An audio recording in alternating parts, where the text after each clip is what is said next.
is rough, and it takes all that you've got, but he's been here, just waiting for you to knock. So take his hand and plant your feet on the rock. I want to live my life on the rock. I want to build my life on the rock. I want to live my life on the rock. I want to build my life on the rock. I want to live my life on the rock. I want to build my life on the rock. G'day, mate. You're watching Life on the Rock.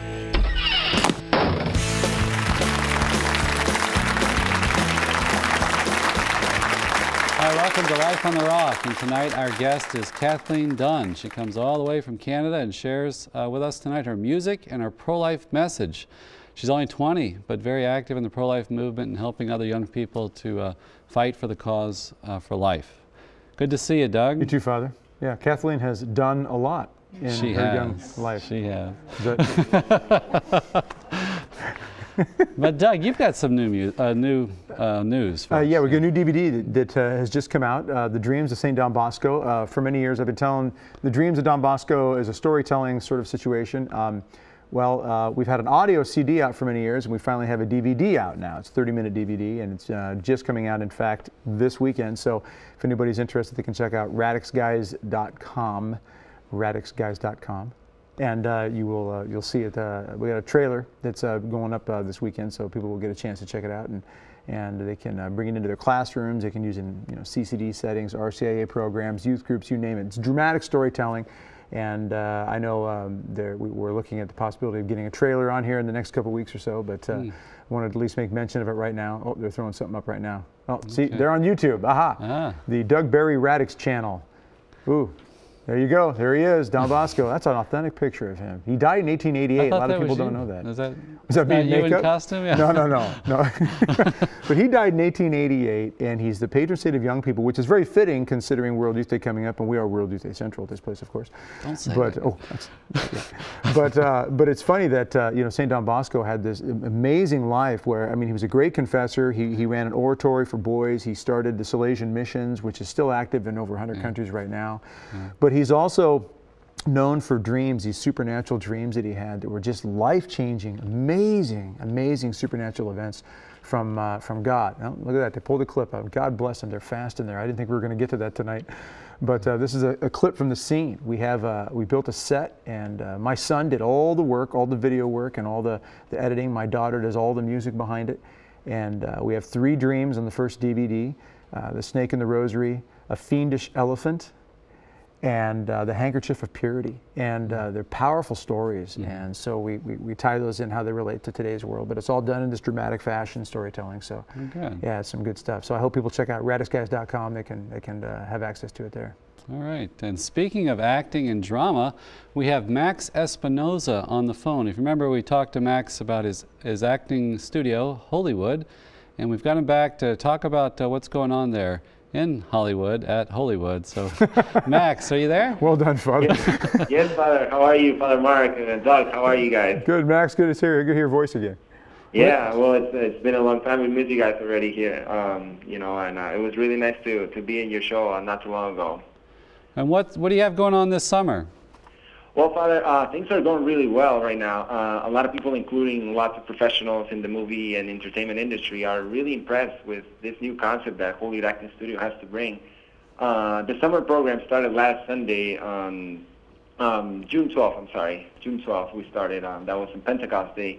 We celebrated Mass at the studio, and all the new students and their families attended.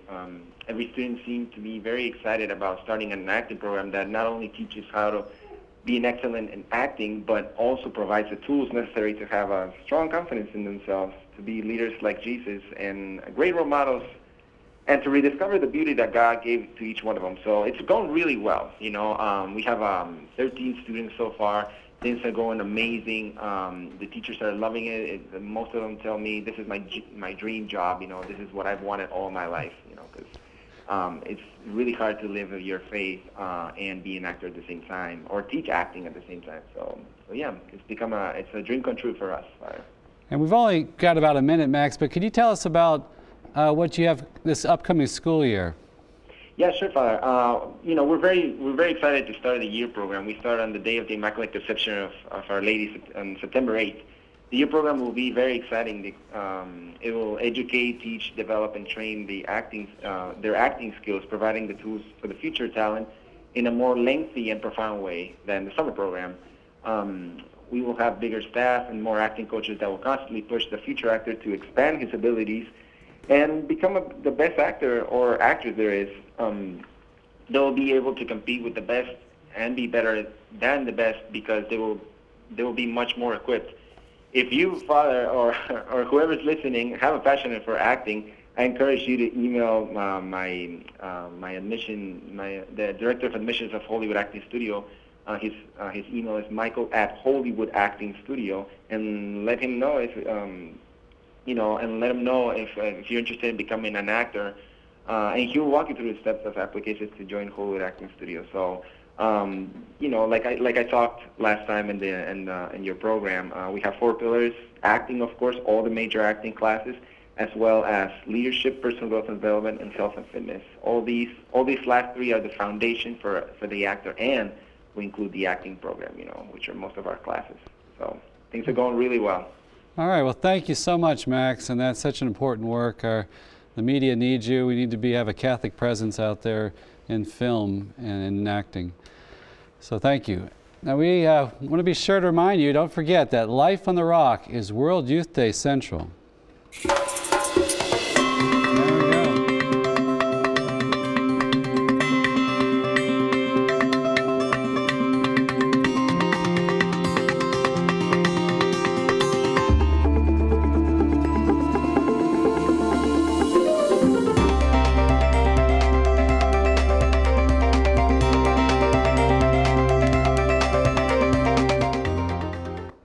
Now we've been following a group from Central Michigan, and they've been communicating with us. And Doug, you got a question for them? Well, yeah, I'm curious. What are you doing to prepare right now? We're getting closer, obviously. And are there any particular Spanish saints that you're looking towards for inspiration? We've actually been looking a lot towards the Spanish saints for guidance on our pilgrimage. And we've been really looking at St. Ignatius of Loyola, who founded the Jesuit program. And St. Ignatius is also the patron saint for World Youth Day 2011. And our spiritual advisor, Father Will, gave us 5 rules for a successful pilgrimage. And the first one is, don't complain. The second rule is, again, don't complain. The third rule is that if you see a bathroom or a confessional, use it. The fourth rule is if somebody offers you something, take it. And the fifth rule is if somebody asks you for something, give it to them. Thanks, Doug and Father Mark. We'll see you in Spain. All right. Thanks so much. Now we're going to take a quick break, and we'll be back with Kathleen Dunn with her music and her pro-life message. So don't go away. We'll be back in a minute.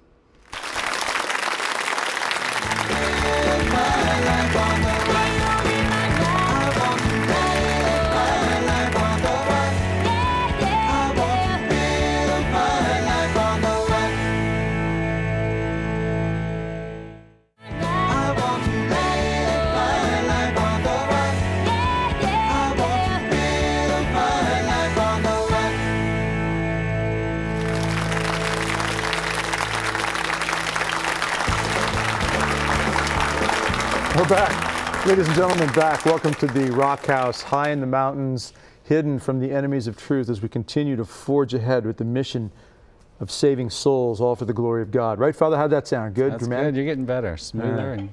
All right. Rock House compadres, Father Mark and myself, Doug Berry, thank you for joining us on this fine evening with our fine guest from Canada, Kathleen Dunn. Hi. Good to have you on the show. Father. Now, my joke at the beginning, was that all right? Have you heard that one before, or you've done a lot? Oh yes, all through elementary school. That was the kicker. All right, I'll be working on something new before the show's over here. Great. Well, thanks for coming on the show. Thanks for having me. You are a multitasking, multi-talented individual. You have a degree in astrophysics, I understand. Oh yes. And you are a master calculus, trigonometry. Oh yeah. Yeah, my whole life, yeah. And in addition to that, you sing and do pro-life work. Yeah, I'm just, very blessed, yeah. There you go, there you go. No. All right, astrophysics stuff, probably not, no. But you sing, your beautiful voice, beautiful talent there, and you do a lot of pro-life work. Before we get into some of that, we're going to be hearing some of your music tonight and talk a little bit about your album. and some of that. Let's go back a little bit. Tell us what it was like in the beginning. When there was nothing but darkness over the land and the Lord separated the earth. Okay, I gotta think about that for a minute. It was long days ago. No, like I don't feel that I have a major like life-altering story to tell, but you know, I've been blessed to have always grown up in a Catholic home, going to Mass every Sunday, and you know, I don't remember the first time that I learned that abortion was wrong. I just always grew up knowing that it was something that was very wrong, and I was never going to take part in that or anything. So I lived in Manitoba when I was young, and then moving to Ontario, that was when I came into high school, and I felt that that's when I got more involved with the pro-life movement. And were you homeschooled for some of your life? For grades 7 to 9, I was homeschooled between high school, and so I went to my first March for Life, National March for Life in Ottawa when I was in grade 10. It was my first year of high school, so I had the opportunity to go, and I heard this talk by Kathleen Dunn. And I don't know if you're familiar with her. She is part of For My Canada, and they go across Canada talking about the pro-life message. Kathleen Dunn. That's a cool name. Yeah. Oh, yeah. She's a beautiful young woman. Kathleen. Yeah. And she gave this. I think it's good to point out too, with those marches. Sometimes people question the value of marches, but even Father Frank Pavone's life, that really got him involved in the pro-life movement. Well, I mean, to see all those people who really stand for the truth, and there's so many people that are there. And when I heard the talk, it was at the student conference the next day. They hold a conference with a bunch of speakers and different workshops. And so I heard her speak, and it just, this just fire started in me that I was like, why, what am I doing? Like, I have to start doing something about this, because this is just, people don't know, they don't really hear about it enough, or if they do, they don't hear the right truth about it. So was she a young person as well? Yes, yeah. Yeah, I mean, at the time I was in grade 10, and she was, older, but she's young and beautiful. Yeah, so that really inspired me to start a pro-life group at my high school. So that's where it started. And along with that, you've gone into using music, obviously. Yes, I was singing since I was young. So it seems like a natural fit then. Yeah. If you're going to speak for the Lord, and you're going to defend life, why not use the talents and gifts that God gave you? For sure. Yeah. Well, I know we're going to be going to quite a bit of music tonight here. First one I think we're ready for here is Two Hearts. Give us a couple seconds. Tell us about this song. Well, it was written as a theme song for a youth conference that I sang at, and my father wrote the lyrics to it. And yeah, it's a beautiful song about the love that Mary has for us to bring us to her son. Ladies and gentlemen, please now enjoy Two Hearts by Kathleen Dunn.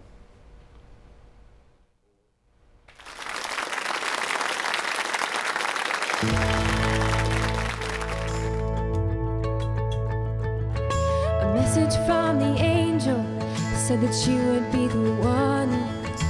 Holy Mary, full of grace, will you bear God's only Son?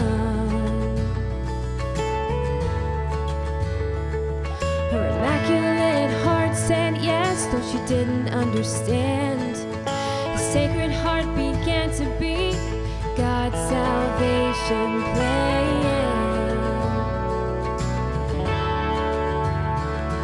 Two hearts beating as one. Two hearts, mother and son.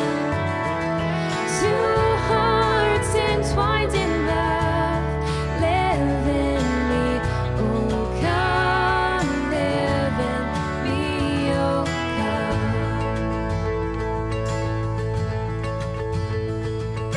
9 months she would ponder, while the son he grew inside. Be it done according to your will.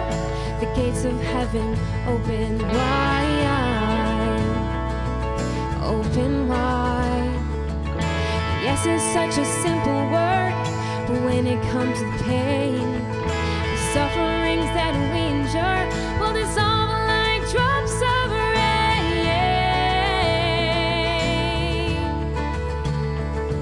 Two hearts beating as one. Two hearts, mother and son. Two hearts entwined in love. Live in me, oh come, live in me, oh come.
Two Hearts, written by your father. Yes. Performed by you. Mm-hmm. Memories for a lifetime.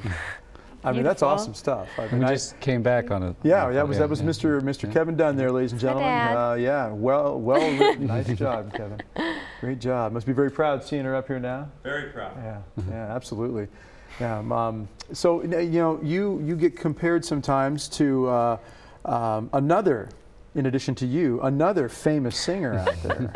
Right? Yes. And who's that? Taylor Swift. Right. She's, I love her. I think her music is great, and I think she's very solid still. Like even being in, she hasn't been dragged into the, whole the dark side of being a celebrity. So yeah, she's wonderful, and so she's not speaking like Darth Vader yet. So no, she hasn't been taken she's still over on the good side, I think so. Yeah, but you have a beautiful voice. Thank you. Yeah, and a great stage presence. What's it like? What's it like being 20, singing? You're at conferences. You travel throughout a little bit of Canada. I know you've been down to the States a little. But what's that like? Being 20 and being up on stage singing, using your talents for God like this? Well, I mean, I love doing it. I feel I just take everything as God puts it in front of me. Like for this, for example, I'm coming on EWTN or like doing chastity talks or whatever. Like I don't always feel that I'm the most qualified to do some of these things, but I do it because God asked me to do it, and He gives me the strength and the gift. So, I mean, I love that I can do this while I'm young and still be able to balance school and be able to perform and that kind of thing. Well, let's address this in a couple minutes before we go to break here.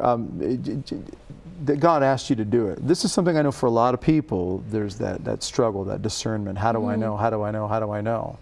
And I believe Mother Angelica was asked that one time, and she said, "Well, try it, and 6 months later you'll find out." Something to that effect. God never necessarily sends emails or FedEx packages with a list of instructions and a manual. Sometimes, I know you kind of hope for that, but it doesn't happen. What you felt the prompting from the pro-life conference. How do you put this together to feel the prompting? You've got a talent you feel God has given you for singing and music. Okay, I know God's telling me to be a performer in this capacity and be a speaker for chastity and pro-life. How did you get from here to here? Honestly, and can you answer that in 60 seconds before the break? I mean, it's all just. I think it's all just praying and just taking things as they come. I mean, I never really planned. But I just feel that when God puts something in my life, I just go with it and use my daily life to, David McDonald asked, like on the screen there, March for Life, asked me to sing with him. I said, okay, it just kind of comes with you, and it comes with your daily life, and God put things in front of you, and you just kind of take it and go with it. And in these areas, you find you have to leap in faith, though, at times. Oh, definitely, right? Yeah, because I mean, especially doing speaking things, I don't feel that I'm the best at that, but I mean, someone asked me to do it, I know that God wanted me to, and it's for a good cause, so why not try? And someone will get something out of it, whatever God's reason is for asking me to do something. So great attitude, great attitude. All right, we're going to run to a break, ladies and gentlemen. Don't go away. We have Taylor Swift with us. I'm sorry, Kathleen Dunn is here. We will be back after this break. Stay with us, please.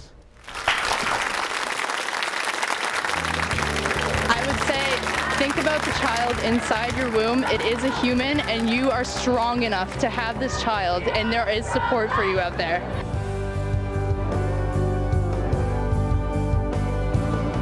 They're not just blobs of flesh, they are human beings, and I realized that we can't do this. We absolutely cannot do this.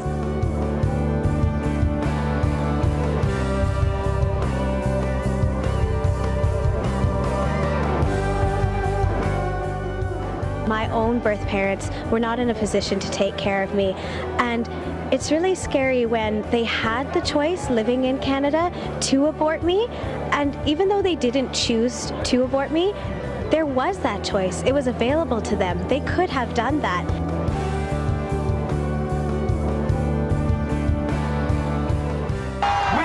Yes, this truly will be a day in the history of Canada, a day that will forever mark the beginning of the end of abortion. God bless you.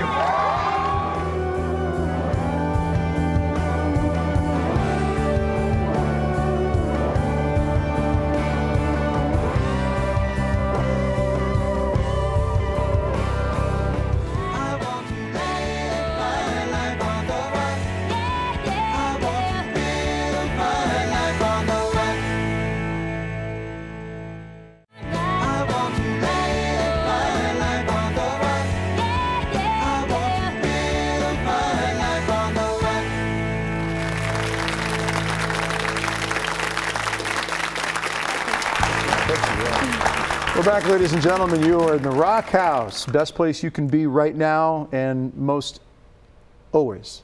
Did that make sense, Father? Not really. All right, Father Mark and Doug Berry here, your Rock House compadres, with Kathleen Dunn from Canada, 20 years old, singer, rock star, chastity speaker, public professional personality, and so forth. I'm just making you feel better all along.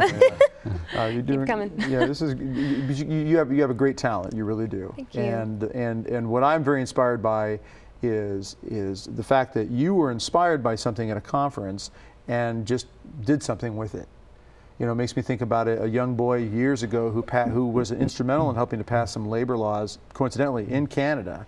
He was 13 years old and traveled with a human rights group and made a video of third world countries and abusive situations of labor for children and just horrible, horrible, deplorable situations. Brought it back, edited this thing together, showed it to Parliament or the government up there in Canada, and was instrumental in passing child labor laws. And they asked him on 60 Minutes, a big program, you know, a news program, why did you do this? And he said 2 reasons. 1, I knew I had a talent, something I could do. And number 2, it needed to be done. And that's what I've always been inspired by, especially with you know, the younger generations, which, you know, we used to be that, Father. Used to be there. Yeah. Yeah, a while back. But that's what I wanted to ask Kathleen about her work in the high school, to maybe give some ideas to other young people out there what they can do. You know, practically, what are some of the things you did, and what was the response you got? Sure. Well, it started off, we came up with a name. Start off small. It's called VOICE, and it stood for Voice of Innocent Children Empowered. And so we had video announcements at my school, and so we were able to put up different videos and take you know, make kind of like promo things for our club, and the club just grew, and we had events like raising money for different women's centers and stuff like that, and you know, praying together and going to the marches and having awareness things in our school, like we had Pro-Life Week, where we had just different displays up, and you know, people from our group would stand with the displays. People had questions or whatever, and have little activities at each of the displays about, you know, what happens at each stage of life and what abortion does and what it does to a woman, and just little things like that. And there's the Silent Day of Solidarity, where everybody wears red tape across their mouth to say that they're in silence for those who are aborted. And for the most part, like, we have great responses from people, because I think young people are just very open to learning the truth, and like they haven't heard enough of the both sides yet to really have made their own decision yet. So to show them the truth, they're very eager to accept that. And I saw that all through high school. Is just people, girls were just like, and boys were just, this is what abortion is? I had no idea, like we have to do something, and just very on fire for that, because they had never heard before. But you know, we had some opposition, you know, the red tape days, there were a few who would wear gray tape, but I mean, we outnumbered them by many, so, and you know, we just were given the strength to stand our ground anyway, and to promote the truth, and I think that we got, you know, really good response from that, and the group is still going today at my high school, so. And that was a public high school? No, a Catholic high school. Okay. Yeah, so I had great support from our principal, because she's very pro-life, so we were very lucky, yeah. So. And the music, did that always kind of come up in your pro-life work? Was that always there from the beginning, or is that something that kind of you started into later? Because you're starting in the high school with these different little projects you're doing. When did the idea of music as part of your pro-life work come? Well, I've always been singing with like church and Christian music and stuff like that, and but I guess the first like stamp of singing for, well, actually no, I was singing. I was asked to speak at a youth conference about pro-life and how to run a pro-life group in high schools, and David McDonald was there, and he has been leading the music at the Canada March for Life for years, and he was speaking about his story because he was involved in an abortion when he was younger. And he heard me singing there and asked me to sing with him because he had lost his voice. So he asked me to come and sing with him on the Parliament Hill. So I did that for 2 years. And just from then, just like singing when I do whatever social justice conference, is bringing music into that, because I feel that young people are very, you know, accepting of music, and it's a kind of a universal thing that everybody loves and feels attached to. So well, I just assume that, you know, they hear you sing and they recognize the talent and right away say, we want to incorporate this into the project, into the work. Yeah, it's entertaining, and you know, it gets people kind of going. It inspires. I mean, there's no doubt about it. Music inspires. It lifts us. It does so much for us. I know we have Fulfill Me. Now we're about to hear. What can you tell us about that? Well, I just any mystery behind it? I don't know. Like it was actually, I think a couple months ago, I just sat down at the piano and this just came, and I just, you know, discerning, especially as a young person, discerning what God has planned for me in the future, and that just, you know, how God's, you know, plan, we're only fulfilled in God. So really, yeah, that's a little St. Augustine in there. My heart is restless until I rest in you. Yeah. Very good, excellent. Ladies and gentlemen, please enjoy Fulfill Me.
Excellent stuff. Wonderful. Thank you. Wonderful. Yes, my heart is restless, O Lord, until it rests in you.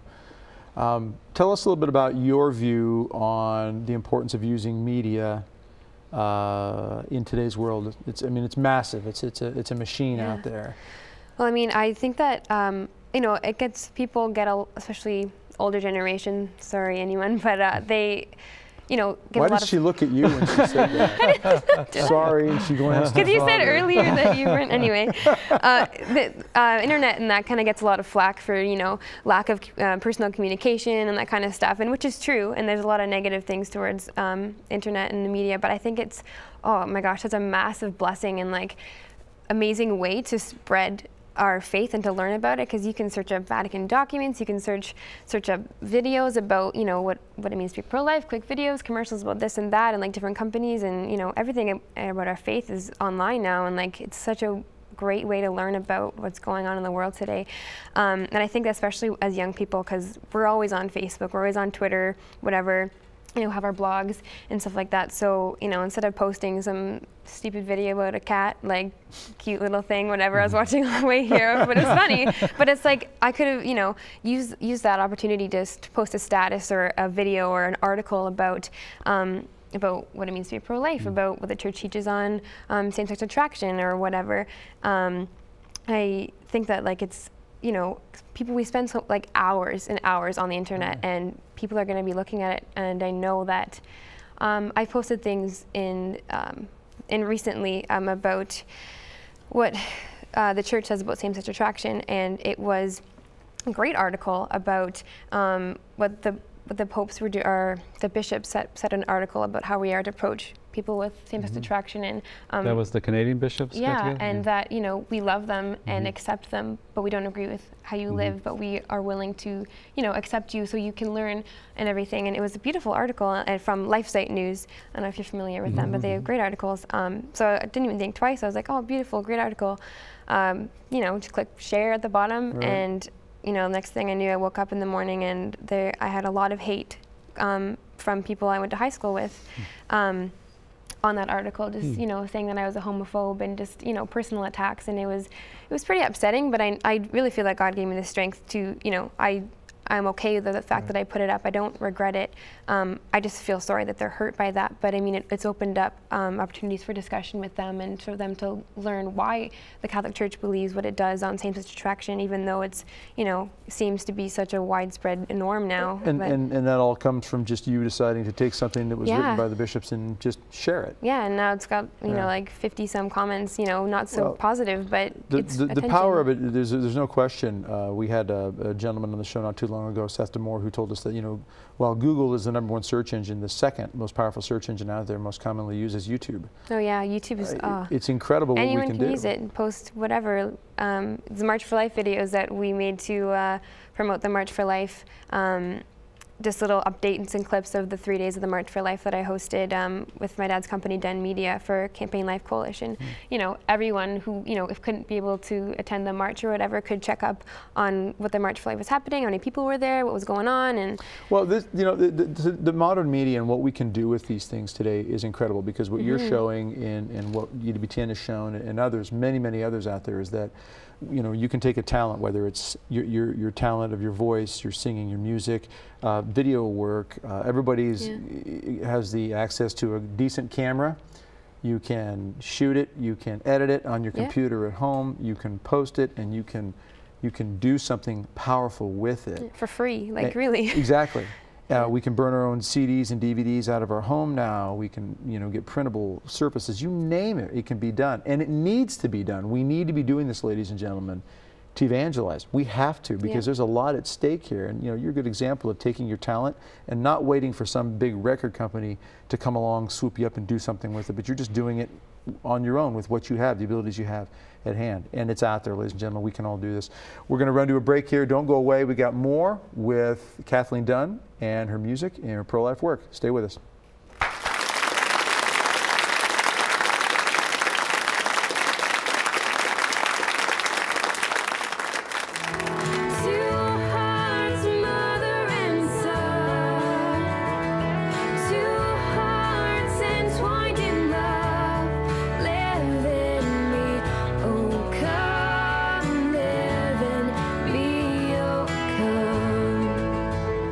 Welcome to the National March for Life coverage 2011. I'm Kathleen Dunn. We're here at the Human Rights Monument for the prayer vigil, praying for the unborn. Have a listen. The one true solution to this mounting problem is to attack it at its roots. We have to change the way people see life and the sacredness of being human. Being human doesn't mean being powerful or being strong or being heard.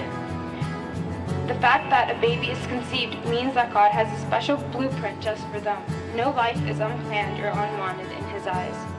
We have rights for trees and plants and animals, but we don't have rights for unborn children. So I find it's really important, just to think of it in that perspective. We're here to speak for those who don't have a voice and for those who don't have a choice. So we're basically here to fight for what we believe in, which is to end abortion in Canada. Stay tuned for more March for Life 2011 coverage right here. I'm Kathleen Dunn for Campaign Life Coalition.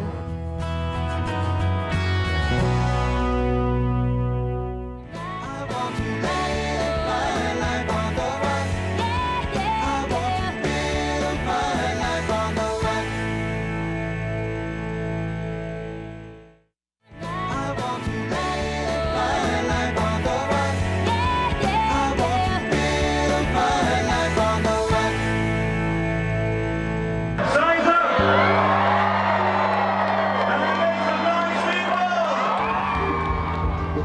Hi, and welcome back to the National March for Life online coverage 2011. I'm Kathleen Dunn, and we are here on Parliament Hill for the March for Life itself.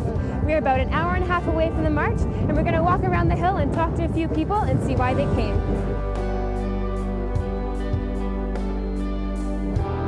I think it's immoral to kill innocent lives and not even giving them a chance to live yet. So yeah, I think it's important that young people should be here.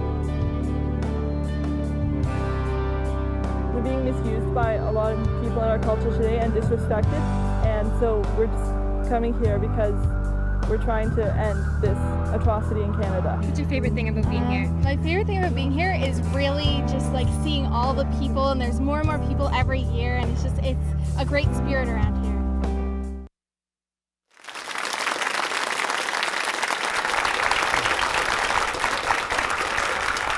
So you're quite the spokesperson out there, walking around Parliament Hill. Yeah, it was really fun. I'd never done something like that before because I was doing music for it before, so it was really cool to do things from that aspect of the march. Yeah, it was cool. That was a great job. Thank you. Father, you wanted to get back to something. Yeah, when you posted the article by the bishops on homosexuality, and you got the negative response, I think it's interesting to talk about how did you respond to that? Because that's where our young people are at, right? Yeah, in the culture. for sure. Yeah, because it's definitely one thing to have the courage to post an article online and to put that yourself out there and say, yes, this is what I believe. But it's another thing to, Facebook isn't always the best venue to have a proper discussion about what the truth is, and because people can be hateful and say things they don't really mean because it's just a quick whatever, and to see the person face to face. So, I said to them, I said, if you're like, I had the conversation going on, the discussion, the hate comments aren't really, and these are some people you knew. People that I was friends with in high school.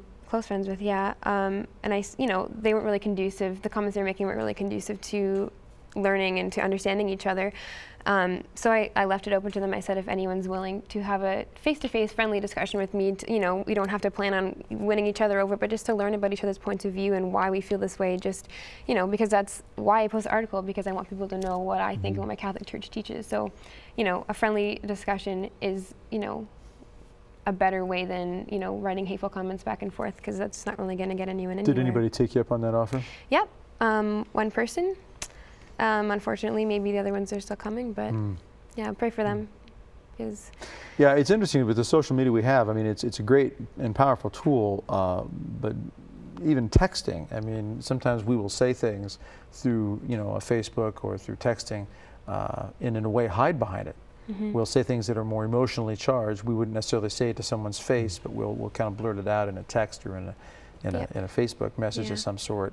And that's an area where I think we all need to be just considering a level of maturity and responsibility in the way we use it. But it is a powerful way to get the views out there and open up doors, hopefully, for conversation and such. For sure.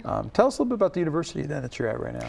Okay, yeah, I'm at a university, post-secondary school called Our Lady Seat of Wisdom Academy, and it's only been around for 11, 12 years. It's in Barry's Bay, Ontario. Let me just stop you if I may and bring our audience up to speed. If they remember, we've spoken about this school many times. We first heard about it through Michael O'Brien.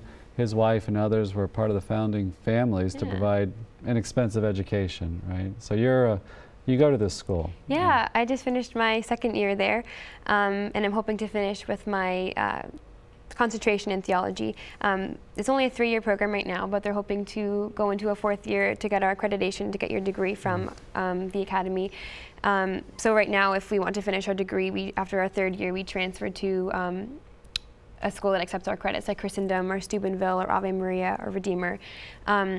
Or some people just go for 1 year, for just a foundational year, and then go on to a secular university. So yeah, like it's honestly been the most, like, it's such a blessing to be there. And I didn't want to go there from the start. It was a prompting from my parents. My sister had gone, and she had a great experience, but I wasn't sure. You were fearful that it was. yeah, like I wasn't sure if it was for me. Like I'd really heard about it. It's small. Like it's, you know, like I felt like maybe I should just start off in like, you know, a secular school and get my degree done with. But you like the family environment of it type? Oh, I love it. Yeah. Like it's small. There's only about like 70, 80 students that are there, but it's always growing. And the education there is just, it's solid, Catholic, magisterium, faithful.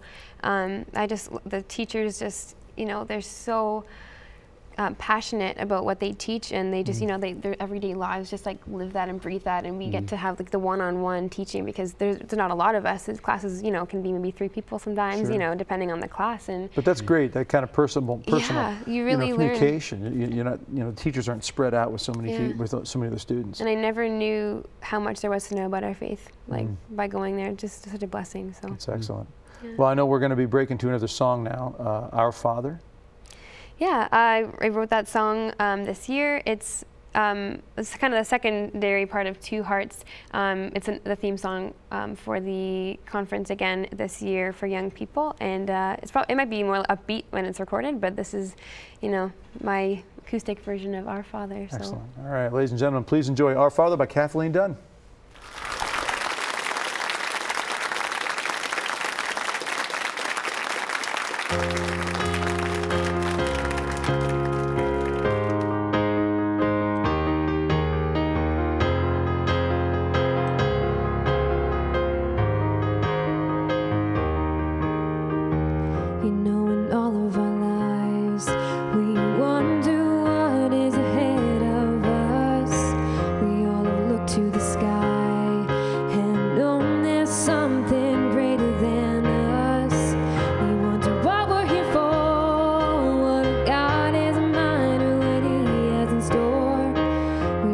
Trust in his plan, 'cause he knows beyond what any man can. Our Father, full of power and full of might. Our Father, be our guide and be our light. Let us praise the Holy One, and let his kingdom come.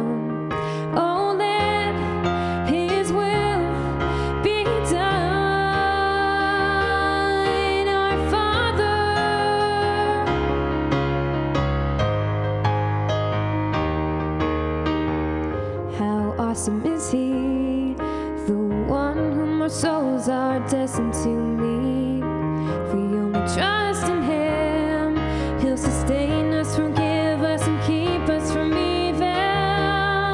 Our Father, full of power and full of might. Our Father, be our guide and be our light. Let us praise the Holy One, and let his kingdom come.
Our Father, excellent. Now, is this on your album?